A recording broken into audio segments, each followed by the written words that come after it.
In this lecture, we're going to learn about type traits. And this is a feature we have in modern C++ to help us query information about a type at compile time. And this is going to come in handy in most cases when you are using templated types in your C++ code. Let's look at a few examples and see how this really works.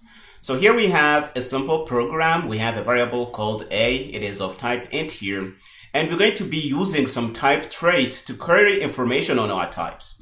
For example, we can query if something is an integral type, and the syntax to do this is std is integral, and then you pass your type in these angle brackets here. After that, you put a colon like you see here, and then you're going to say value. This is going to return a Boolean value telling you if what you are checking for is true or false. If we go down here, for example, we can check if double is an integral type, and we can expect this to give us a false value because a double is not integral. We can check if an integer is a floating point, and I am just messing with you here because I want you to see how we can play with these things and get them to print things to the terminal so that you can really understand this. But in real life, this comes in handy when we have templated types in our functions, for example. Okay, so the last one here is going to check if our variable is an integer, and this syntax here is not allowed because type traits are designed to work on types, not on values. What we are passing in here is a value, and we're going to get a compiler error if we try to use this way. Okay, so for now we have really seen two type traits, but there is a whole gold mine of these in the C++ standard library. If we visit the documentation for type traits and our documentation on CPP reference, we're going to see that we have a lot of things we can use here. We have std integral, we have syndes. This is going to check if a type is an integral type. We have is floating point. We can use this to check if a type is a floating type.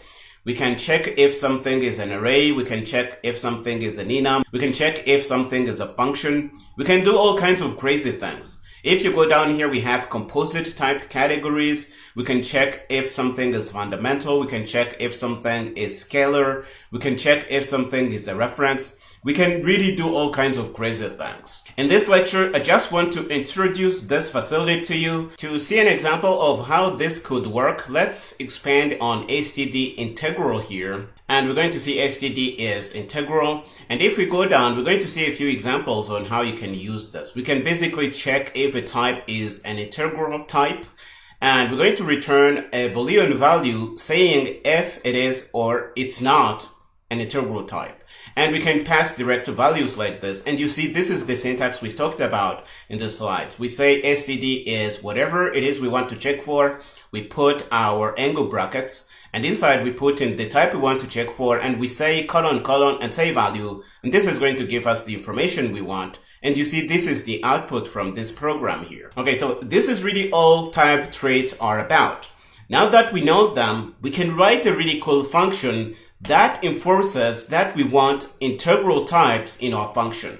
For example, here we can set up a function called print number. It's going to have one template parameter, t here, and we're going to pass that in our function. But notice what we are doing inside the body of the function. We are doing a static assert. And remember, static assert is a mechanism we have to check for something at compile time. If the first expression we have in the parameter here for static assert turns out to be true or evaluate to something true, compilation is going to go through. So we're going to compile fine, but if this turns out to be false, compilation is going to fail, and we're going to see this error on the terminal when our compilation fails. So we can really use this and make compilation fail if they call our function with something that is not an integral type. And we're going to see this in a minute when we hit Visual Studio Code, but you can combine type traits and static asserts to do compile time checks on your function templates. This is really cool. And if you do a lot of function templates, you're going to use this a lot in your career as a C++ developer. Okay, now that we know this, we're going to see another syntax we can use without using this double colons here, because some people don't like this syntax. What you can do is use the _v syntax. We can change our function to be something like this, and we're going to say std is integral _v, and we pass in our type. And this is another way we have to do the same thing in C++. Either way is going to work. You're going to have to choose whatever makes more sense to you. And the _v syntax works because it is some kind of alias we have set for the syntax with colon value here. If we go back to the documentation for std is integral, we're going to have a section on helper variable template. And you see we have is integral _v really is another way we have to say is integral t : value. But it's easier because we don't have to do : here, and you can use this if we want. And you see that this was introduced in C++ 17, so you can't really use type traits if you are using a version of C++ which is lower than C++ 17. Okay, this is what type traits are about. I hope you have a little bit of information on them. We're going to head to Visual Studio Code and play with this a little more. Okay, here we are in our working folder. The current project is type traits. We're going to grab our template files and put them in place. Let's do that. And we're going to open this guy in Visual Studio Code by dragging and dropping on top of Visual Studio Code here. We're going to open up our main CPP file and clean this up. And the first thing we want to do is to include the library that is going to give us access to type traits. And we're going to say type traits here. You see it is available. We can click on this and let Visual Studio Code autocomplete this. And then we're going to set up a few stdcout statements to check for some type traits. So we're going to say, for example, std is integral. I think this is the syntax. We can say int, for example, and we can put this out. It is going to return a Boolean variable, and we can print that. So we can directly say this. I think this is going to work. And we want the output to be in the form of true and false. So we're going to go on top here and put in a manipulator. We're going to say stdcout, std bool alpha, and this is going to do. And we have a problem here. What is that? We need to put : and value to have access to this, to be able to print this as a Boolean value. Now you see that this works. And if we build, we're going to see that the build is good. And we're going to bring up a terminal and run Rooster to see that an integral type is actually an integral type. I realize this is really useless, but we are trying to get familiar with the type trait syntax here. Another thing we can do is check if an integer, for example, is a floating point type. Again, this seems a little bit useless, but we really need to start somewhere. So we're going to say is floating point. We have seen that we have this type trait in the documentation. I think it said floating point. Is it the syntax? And let's go back and actually check. We have the documentation, so we should use this. Is floating point. This is the syntax here. We can actually copy this. We don't want to be doing some guessing work. And we're going to say is floating point. And we're going to print that. Okay. Now that we have this in, we can try and build again and try to guess what we will get if we run. We are checking if an int is a floating point. So for the first guy, we're going to get true because an int is an int. But for the second line here, we're going to get false because an int is not a floating point type. So we can see that if we run Rooster here, so std is floating point int, this is going to return false because an int is not a floating point number. So these are some kinds of checks you can do. Another thing we have talked about is the other syntax you can use to really do the same things here. And you have to use the _v syntax. And we're going to do that here. So we're going to say is integral v and pass an int here. And we're going to say is floating point _v and pass an int here. And we're going to see the output. Let's change what we have in stdcout here. So we're going to take out this : thing because some people really hate it. And we're going to say _v. And this is going to work. We take out the : thing again. And we're going to say _v here. And this is going to work. let's put in some kind of separator between these two guys. So std cout and put in a few dashes. I think this is going to do. And we can build our program to see the output. It's going to be basically the same thing between these two lines. We have the first two lines here printing using the syntax with colon value here. And we have the second two lines printing using the underscore v syntax. So if you want, you can use this with underscore v, it's going to work. If you want, you can use colon value. My job here is to make you aware of all these syntaxes here. Now that we know how to use type traits, we're going to set up a function, which is going to print a number, but we're going to limit that function to only print integral types. And that function is going to be a function template. So let's do that. We're going to say template, and we're going to say type name, and it's going to be t. And the function is not going to return anything, so the return type is going to be void, but we want to call it print number. And it's going to take t by value. So let's say n for our number, and we're going to print it out. And we're going to say number, and we put the number out. Nothing special here, but we want to enforce for this function to only work for integral types. What we can do is use a static assert. And we can do something like this. We can say static assert. This is a compile time check we can do. It is a facility we have in C++ to do checks at compile time when we are compiling the application.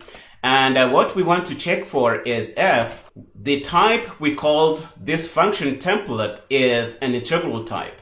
And we can say is integral. You see we have that available. We're going to use the underscore v syntax because I like this, and we're going to pass in t. Okay, we can do this. Okay, this is going to check for this condition here, and if it is true, compilation is going to go through, but if it fails, we want to show a message, and the message is going to say print number can only be called with integral types. Okay, so this is going to do, and this is going to print the message here. Now watch what we see if we try to call this function. Do we have a semicolon at the end? We don't. So let's put that here because we need that. And we're going to go down and comment out all we did here because this is just going to give us some noise. We don't want that. We're going to go down here and set up an integer variable. We're going to say a, why not? And we're going to put in 7. And we're going to say print number a. Okay, so what do you expect this to do? Let's compile this program. We're going to build with GCC. Okay, we are calling this with an integer. We're going to generate an integer function template instance, and we're going to call it. And this is working and compiling because this check here is successful. But let's change this guy to double, for example, and we try to compile. Now we're going to say compilation failed, build finished with errors. And if we look at errors, we see that assertion failed, print number can only be called with integral types. We have effectively enforced for people to call this function only with integral type. If the check here fails, they're going to get a compiler error. And this is really where type traits become very useful. You can use them to constrain your function templates to work only with the types that you want. And this is going to reduce the errors you get if people call your functions in ways you don't want them to be called. You're just going to use a static assert like this, and you're going to throw errors if they don't conform to how you want your functions to be used. This is really how static asserts can make your function templates much safer to use. Now that you know this, I would just want to show you another simple example. It's going to be using the lambda function we have set up earlier in this chapter, and that's going to be a lambda function to add two numbers. So let's say, for example, we have autofunc, which is our lambda function, and we're going to put in two parameters. And we're going to put in our capture list, we're going to put the parameter list, and we're going to put in the body, and we're going to return a plus b. Okay, and this is going to be using a named template parameter with our lambda function here. So for example, we can say type name t, and we can say ta and tb in here. And now we have a lambda function that we can call and make it do things. But because the parameter here is named we can check it using static asserts and type traits. So in the lambda function here, we can say static assert, and we can check and see if t is an integral type. We can do that. So we're going to say is integral, and we're going to pass in t. And if the check fails, we're going to put in a message, lambda, or we can say func can only be called with integral type, and we're going to put in the message here. And if this succeeds, the code is going to run. Okay, so let's try to call this. We can set up two numbers. Let's do int x and put in a 7. Why not? And do int y and put in a 6. And we're going to say func x and y. Let's see what we get if we try to compile this program here. You are going to see that the build is going to go through because we are passing something that this lambda function here expects. But notice what happens if we pass in double, for example. Okay, so if we say double, you're going to see that the static assert here is going to fail. And if we try to ignore the squiggly line here and compile anyway, we're going to get a compiler error. Build finished with errors, and func can only be called with integral types. And what I really want you to see here is that the ability to be able to name our types is going to make us able to do some compile time checks on our lambda functions. And we have seen that we can do this in an earlier lecture in this chapter, and this is really cool. So this is really all I had to share in this lecture. I hope you found it interesting. We are going to stop here in this one. In the next one, we're going to learn about const expr if. Go ahead and finish up here and meet me there.